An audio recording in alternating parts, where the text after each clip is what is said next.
দেখ আর পি তুই 16 বেগুন দিয়ে ইলিশ মাছ খাবার চাইছিলি, তোর বাবা দেখ বাজার 2টা ইলিশ মাছ নিয়ে আইছে, কিন্তু ছোট ছোট হলেও এই মাছগুলো খুব ভালো, কারণ বড় ইলিশের বেশি একটা স্বাদ না, কারণ ডিম হয়ে যায় তো স্বাদ কম। এই মাছগুলোতে স্বাদ বেশি, এটা ডিম হয়নি, ভিতরে যে নুহে হয় মানে মাইটে মাইটে টাইপের, এই মাছের তেলটা বেশি থাকে। চল তাহলে 16 বেগুন দে, তোর ইলিশ মাছ রান্না করে দেবানি। 16 বেগুন তুলে নিয়ে আসি গাছের থেকে। দেখ অপি গাছে কত 16 বেগুন হয়েছে দেখ। এই গাছে দর বেশি, অনেক ধরে এই গাছে বেগুন। ওরে অপি দেখ এই গাছে বেগুন, দেখ দেখ এই যে দেখছিস, আরো তো এইসব গাছে আরো অনেক আছে। বেগুন গুলো কাইটে নই, তারপরে আমি আলু কাটবো। আচ্ছা কিরম করছি, বেঁচেই হয় না এখন ধরতে গেলে। বেগুন কাইটে জলে ফেলাইলে কালা হয় না। বেগুন আলু কাটা হয়ে গেছে, আর এই মাছ 2টা কাইটে নেব। মাছগুলো না বটিল আছে, ভালোই হবে আমার মনে হচ্ছে।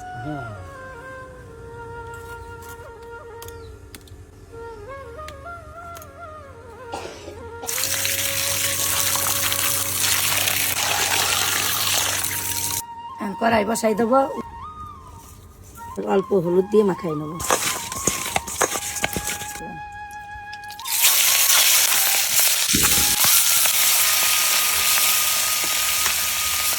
ইলিশ মাছ তো বেশি ভাজতে নাই, নয়তো তেল তেল ভাব যেটা থাকে না, সেই স্বাদটা নষ্ট হয়ে যায়, মানে খাবার খাবার লাগে।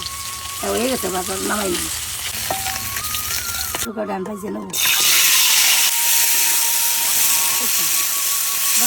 আলু ভাজা হয়ে গেছে, নামাই নি। বেগুন কাটান ভাইজে নেবো।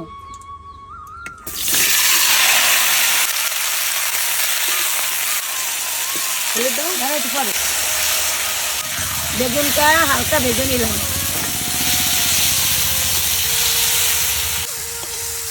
তেল দিয়ে দিলাম ওই কড়াইতে।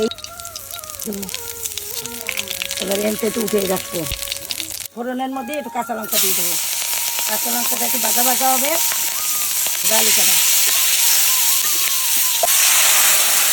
লবণ নাড়াচাড়া দিয়ে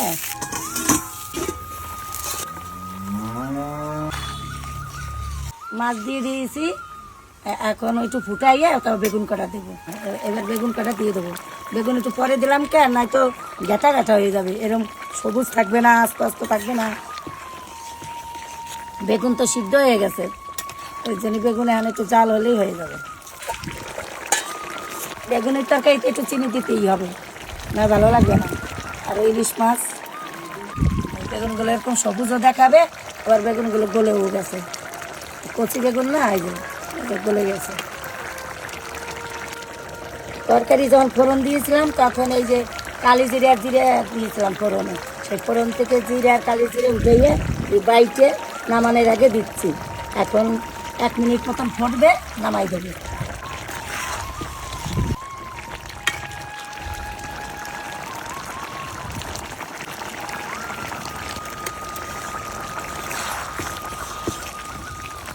গা মাহা জল আছে, বেশ এখন নামাই দেবো, হয়ে গেছে, এখন নামাই দেবো।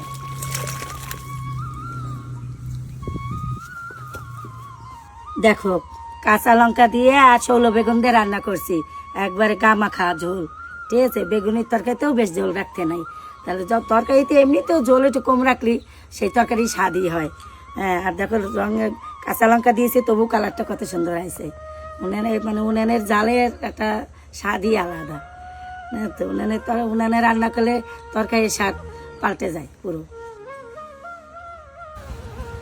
16 বেগুন দিয়ে ইলিশ মাছ রান্না করছি, খাই দেখ কেমন লাগে। বড় খান দেই। আমার 16 বেগুন সারা মানে সবসময় মানে পছন্দের একটা সবজি। আমার বিশেষ করে সিদ্ধ দিয়ে ভালো লাগে, সিদ্ধ ভালো লাগে বেশি। ব্যাস ব্যাস, আর দিও না। তো চলো, বেগুনটা কি সুন্দর সবুজ, আর এদিকে তার সুন্দর গলে গেছে। চলো, ভাল লাগে, সুন্দর একদম নর্মাল তরকারি। এইভাবে রান্না করলে ইলিশ মাছের গন্ধটা কাটে না, গন্ধটা বোঝা যায়।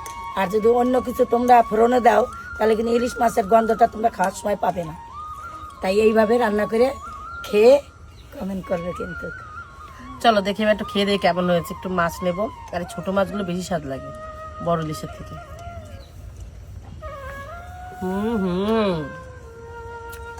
বড় ইলিশ ফেল, এত স্বাদ এই ছোট ইলিশটা।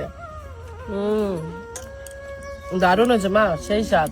মাছটা তেল তেল আছে। তোমরা একবার এই বাড়িতে এবার ইলিশ মাছ রান্না করে খেয়ে দেখো, দারুণ স্বাদ লাগে। আগের দিন তোমাদের দেখিয়েছিলাম ইলিশ মাছ রান্না করা ওই কালো বেগুন দিয়ে, আর মাকে বললাম আজকে কালো বেগুন তো করো না, গাছে অনেক ষোলো বেগুন হয়েছে, তাই ঈদে রান্না করতে। দারুণ হয়েছে, তোমরা রান্না করে আমি খেয়ে কিন্তু দেখো। বেশি মশলা ব্যবহার করি নাই, পুরো মানে ফোড়ন থেকে মশলা তুলে সেটা বেটে দিয়েছে। সাধারণ ভাবে রান্না করছি। তোমরা এইভাবেই ঠিক রান্না করে খেয়ে দেখো, দারুণ লাগে। চলো ভিডিওটা ভালো লাগলে অবশ্যই লাইক কমেন্ট করে দিও। আজকে মতো টাটা। হ্যাঁ।